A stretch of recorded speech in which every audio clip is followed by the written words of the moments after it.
পৃথিবীর জমিনের মধ্যে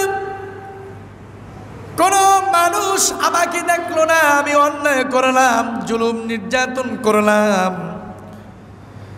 মানুষের ক্ষতি করলাম, কেউ দেখলো না। কিন্তু একজনে দেখে, তার নাম কি? জোরে বলেন। আপনার কৃতকর্মের ফলাফল যেগুলো আল্লাহ রাব্বুল আলামিন দিবে, আপনার প্রশ্ন থাকতে পারে আমি সবগুলো সঠিকভাবে পেলাম কিনা।